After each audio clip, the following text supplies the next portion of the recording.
7 വർഷത്തെ ഗ്യാപ്പിന് ശേഷമാണ് ഒരു ടെലിവിഷൻ സീരിയൽ ചെയ്യുന്നത്.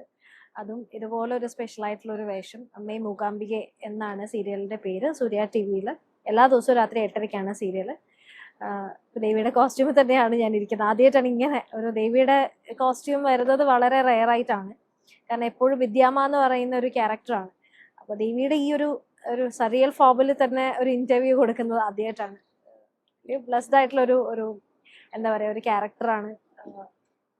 ഈ ഒരു ക്യാരക്ടറും ഈ ഒരു പ്രോജക്റ്റും ചെയ്യാൻ പറ്റിയതും വലിയൊരു ബ്ലെസ്സിംഗ് ആണ്. ഡിവോഷണൽ ആയതുകൊണ്ടാണ്, അതായത് മൂകാംബിക ഭക്തി ആയതുകൊണ്ടാണ് ഈ ഒരു ക്യാരക്ടർ എടുത്തത്.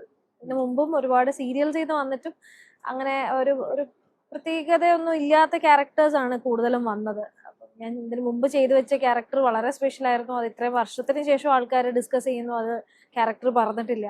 അപ്പൊ ഇനി ചെയ്യുമ്പോൾ അതുപോലെ തന്നെ അല്ലെങ്കിൽ അതിലും മേലെ നിൽക്കുന്ന ഒന്ന് ചെയ്യണം എന്നായിരുന്നു ആഗ്രഹം. അങ്ങനെയാണ് ഈ പ്രോജക്റ്റ് ചെയ്യുന്നത്. മാനസികമായിട്ട് ഇതുപോലെ ദേവിയുടെ അവിടുത്തെ നമ്മൾ കേട്ട കഥകളല്ലാതെ അതിന്റെ പിന്നിലെ മറ്റ് ഐതിഹ്യങ്ങളെ കുറിച്ചിട്ടും അറിവുള്ളവരുടെ അടുത്ത് കുറെ കാര്യങ്ങളൊക്കെ ചോദിച്ചിരുന്നു. ദേവിയുടെ ദേവിയുടെ അവിടുത്തെ എന്താ പറയാ, ഓരോ മുദ്രകളുടെ പ്രത്യേകതകള്, ദേവിയുടെ ഇരിക്കുന്നത് എങ്ങനെയാണ്, അങ്ങനെയുള്ള വേഷത്തിലെ പ്രത്യേകതകൾ, ആഭരണങ്ങൾ എന്തൊക്കെയാണ്, ഇങ്ങനെയൊക്കെ കുറച്ച് ചെറിയ രീതിയിലൊരു സ്റ്റഡിയൊക്കെ നടത്തിയിരുന്നു. കോസ്റ്റ്യൂമും മേക്കപ്പ് അതുപോലെ തന്നെ ശ്രദ്ധിച്ച് തന്നെ ചെയ്തതാണ്. ഒരുപാട് വർഷങ്ങൾ കഴിഞ്ഞു ആ ക്യാരക്ടർ ആ സീരിയൽ കഴിഞ്ഞിട്ട്. പക്ഷെ അതിപ്പോഴും ആളുകൾ ഓർത്തിരിക്കുന്നുണ്ട്.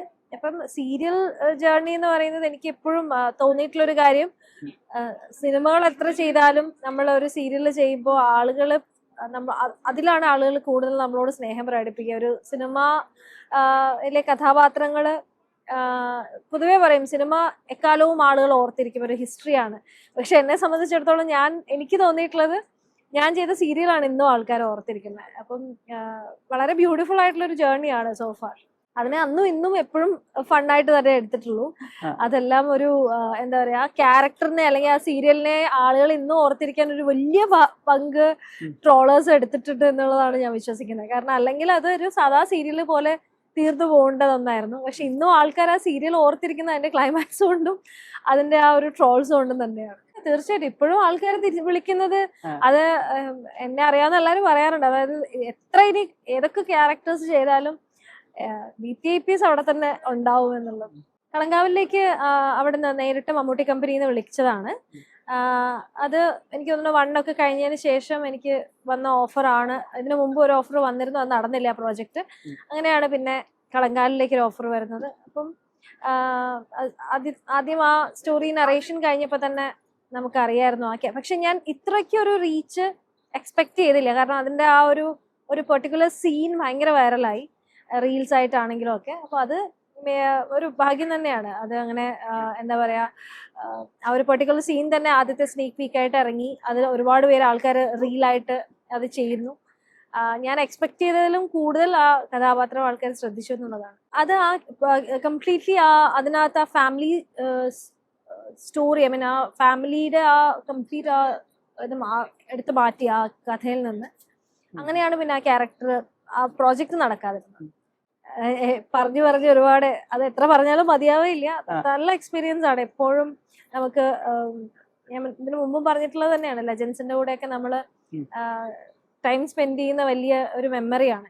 എപ്പോഴും ഓർത്തിരിക്കാൻ പറ്റുന്ന ചെറിയ കാര്യങ്ങൾ നമുക്ക് കിട്ടും അവരുടെ നിന്ന്. അപ്പൊ അതുപോലെ തന്നെയാണ് അദ്ദേഹത്തിന്റെ കൂടെ ഓൺ സ്ക്രീൻ ആണെങ്കിലും ഓഫ് സ്ക്രീൻ ആണെങ്കിലും നമ്മൾ സ്പെൻഡ് ചെയ്ത സമയം എല്ലാം ഭയങ്കര പ്രഷ്യസ് ആണ്, മെമ്മറബിൾ ആണ്.